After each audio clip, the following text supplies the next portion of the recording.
Bonjour et bienvenue à tous. Au fil de nos vidéos, vous avez certainement eu l'occasion de découvrir tantôt des maisons hantées et étranges, tantôt des bâtiments à l'architecture incroyable. Cette fois-ci, nous allons plutôt nous intéresser à l'emplacement de ces maisons. Enfilez donc vos bottes de randonnée, remplissez et fermez vos sacs à dos et partons à la visite de certains des endroits les plus étranges et incroyables de la Terre où des gens ont choisi de construire leur maison.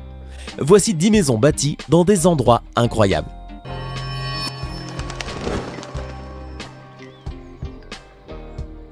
Suspendu dans les arbres. Que ressentiriez-vous si vous étiez assis dans une maison située à plus de 40 mètres dans les airs? Si vous entrez profondément au cœur de la Nouvelle-Guinée en levant les yeux, vous tomberez sûrement sur ces cabanes perchées dans les arbres. Pendant des siècles, les communautés Korowai locales les ont construites considérant leur hauteur comme la meilleure protection contre les prédateurs ou les tribus rivales. À titre d'information, la tribu Korowai a pris contact avec le monde extérieur pour la première fois seulement en 1974. Maison écrasée. Notre prochaine maison est située à Varsovie en Pologne. Jusque-là, rien de particulier, me direz-vous. En fait, ce qui la distingue, c'est sa position.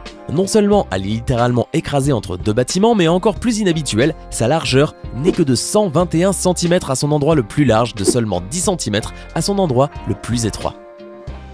Maison reconvertie. Nous parlons là de cette belle église qui a été transformée en une maison familiale et moderne en Hollande. Elle a été reconvertie en habitation par les architectes de Zec. Selon Home Design, il y aurait des centaines d'églises vides en Hollande, semblables à celle-ci, et qui sont détruites ou transformées pour devenir différentes autre chose. Maison de glace. Cette maison de glace a été construite par Jimmy Gray, un Américain de 25 ans qui disait avoir besoin d'un projet pour se tenir occupé pendant sa période de chômage qui dura 1 an.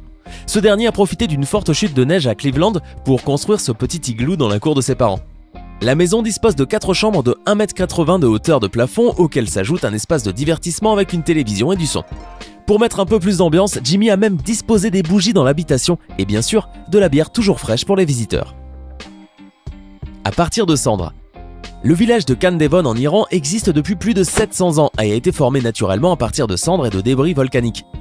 Ses premiers habitants avaient cherché refuge dans ces grottes devant l'avancée de l'armée mongole et ils n'en sont jamais repartis. Les maisons ont entre 2 et 4 étages et comprennent des vérandas, des escaliers et des fenêtres équipées de verres modernes. Ce n'est pas tous les jours que l'on peut prétendre vivre à l'intérieur de cendres volcaniques. Pavé spécial. Notre première est probablement la plus aléatoire des destinations et cette œuvre sur le trottoir. Dai Haifei était un architecte en difficulté à Pékin lorsqu'il a décidé de construire cette petite maison. On ne sait toujours pas comment il a réussi à obtenir la permission de la municipalité pour bâtir une telle chose, mais il l'a fait. Il a réussi à construire cette bâtisse originale qui lui sert de chambre juste à côté de la route. Cette dernière est équipée de panneaux solaires qui fournissent suffisamment de puissance pour une lampe et un PC. Et pour que son œuvre se fonde un peu mieux dans le décor, Dai a même planté des graines de gazon à l'extérieur. Au milieu de la rivière. Prenez la route jusqu'à Bajina Basta en Serbie, puis pagayez pour arriver ici. Nous supposons que si vous avez grandi dans cette maison, vous n'avez certainement jamais eu de compagnon de jeu. En effet, cette maison, construite en 1968, se dresse sur un rocher au beau milieu de la rivière Drina. Tout en hauteur. Il s'agit d'un long studio situé sur l'île Fogo au Canada. Monté sur pilotis, il se dresse au sommet d'une falaise offrant ainsi à son propriétaire la plus belle vue possible sur l'océan Atlantique Nord. La maison sert maintenant de studio d'artiste et il serait intéressant de voir le résultat de ce que ces vues inspirent à cet artiste très chanceux. Prêt à décoller. Cet hôtel Boeing 727 au Costa Rica est situé au cœur de la jungle. Donc non seulement vous vous dirigez vers un endroit génial, mais vous pourrez également vous vanter d'avoir passé une nuit dans un avion désaffecté, ayant volé autrefois de l'Afrique du Sud à la Colombie. D'ailleurs, beaucoup de réaménagements étonnants ont été réalisés dans ce vieil appareil, puisqu'il a servi à la fois de restaurant, d'hôtel ou encore de jardin d'enfants. À la poursuite des cascades. Conçue par l'architecte américain Frank Lloyd Wright en 1935, cette maison est située dans le sud-ouest de la Pennsylvanie rurale. Vivre dans cet endroit est un véritable retour à la nature, puisque cette maison surréaliste a été construite sur une cascade naturelle. À l'époque, ce n'était qu'une résidence de week-end pour le propriétaire du grand magasin Kaufmann. De haut en bas. Lot Mill Lota, un constructeur de 73 ans, a commencé à construire sa maison souterraine en 1981. Située en République tchèque, la maison bénéficie des températures les plus fraîches du sol, ceci étant offert gratuitement par la nature. D'une simple pression sur un bouton, Lota peut régler l'orientation et la hauteur de sa maison de sorte qu'elle pivote sur le côté, se déplace vers le haut ou encore vers le bas. Il est ainsi sûr de toujours avoir la meilleure vue. Dans la roche. Dans l'Utah, vous trouverez des maisons qui ont été construites par la communauté mormone Rockland Ranch dans la roche de Gray. Environ 100 personnes vivent dans la région depuis 35 ans, date de fondation de la communauté. En plein dans la montagne. Bon, Jangkongti est en réalité un monastère. Nous l'avons ajouté à notre liste aujourd'hui parce que techniquement, c'est la maison des moines qui y résident. Cette montagne particulière est considérée comme sacrée et le monastère y est accroché depuis 491 après Jésus-Christ.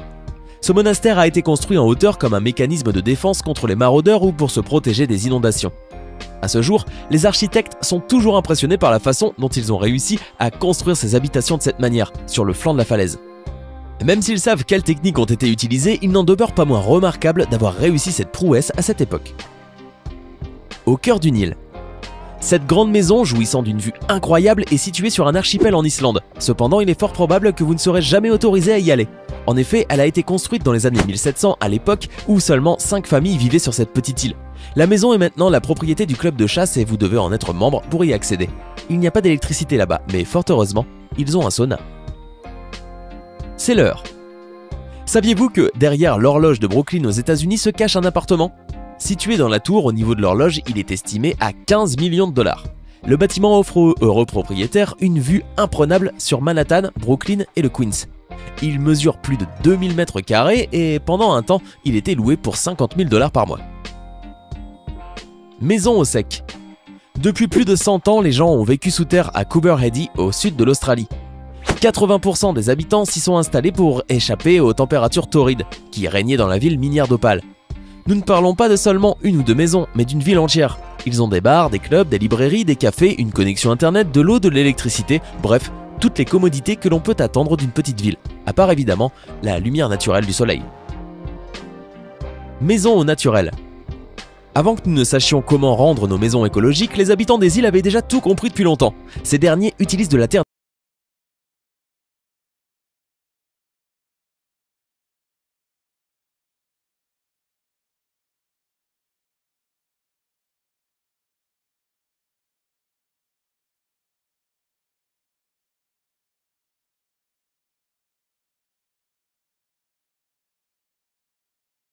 vraie merveille. La partie la plus récente, au sommet de la colline, a été construite dans les années 1930 par Yahya Mohamed Ahmadine, un chef spirituel islamique. Les chambres du palais sont construites sur le flanc d'une grande flèche rocheuse et si vous avez envie de visiter, vous pouvez acheter un billet et vous promener dans ce palais de roche de 5 étages. La maison du soleil levant. Bien qu'elle soit inhabitée, cette maison vaut la peine d'être présentée parce qu'elle est très bizarre. Connu comme le château flottant près de Krasna Silka en Ukraine, c'est en fait un entrepôt de grains abandonné. Dans les flancs de la montagne. Nous allons maintenant en Tunisie, plus précisément à Matmata. C'est à l'époque romaine que les habitants ont creusé d'énormes fosses dans la colline de pierre et ont ainsi créé leur espace de vie. Personne ne connaissait vraiment cet endroit avant le milieu des années 1960 et c'est le film Star Wars, Un Nouvel Espoir, celui où Luke Skywalker a élu domicile sur la planète Tatooine, qui a fait découvrir ces maisons au monde entier. Mais pourquoi ont-ils construit de telles habitations ? Cela n'est pas certain, mais on dit que c'était pour se cacher des Égyptiens. D'autres, plus fantaisistes, aiment à croire que des monstres du désert vivaient dans ces tunnels souterrains. En tête des collines. Certes, ce n'est pas une maison, mais un hôtel dont l'emplacement est surréaliste. Situé à près de 4000 mètres d'altitude, sur le Cervin en Suisse, cet hôtel offre un lieu de repos pour les randonneurs fatigués. Maison dans une colline. Ce cas est spécial puisqu'il ne s'agit pas d'une maison sur une colline, mais d'une maison dans la colline. C'est une création des célèbres architectes Search et Christian Müller. La maison entière est construite dans la colline, cependant, sa forme permet à beaucoup de lumière naturelle de pénétrer à l'intérieur ainsi que de profiter de vues panoramiques incroyables, tout en restant à l'abri. Seul au monde. Cette petite maison est située sur les 1000 îles, à la frontière canado-américaine sur le fleuve Saint-Laurent. Lorsque la marée est basse, la famille peut prendre ses chaises longues et profiter de sa propre plage privée. Mais quand elle est haute, l'eau vient souvent lécher les murs de la maison. C'est la solution parfaite si vous ne désirez pas être embêté par les voisins. La maison de pierre. Cette incroyable maison a été construite en attachant des pierres géantes entre elles avec du béton. On la nomme depuis son succès grâce au buzz la maison pierre à feu. Elle attire énormément les touristes et on le comprend. Malheureusement, il n'y a pas d'électricité dans cette maison, mais il y a une cheminée et une piscine. Alors dites-nous, lequel de ces endroits trouveriez-vous idéal pour construire votre maison ? Hey, Hey, c'est tout pour aujourd'hui. Si vous avez aimé la vidéo, n'oubliez pas de la liker et de la partager avec vos amis. Et si vous êtes nouveau sur la chaîne, n'oubliez pas de vous abonner et d'activer la notification. Bye bye!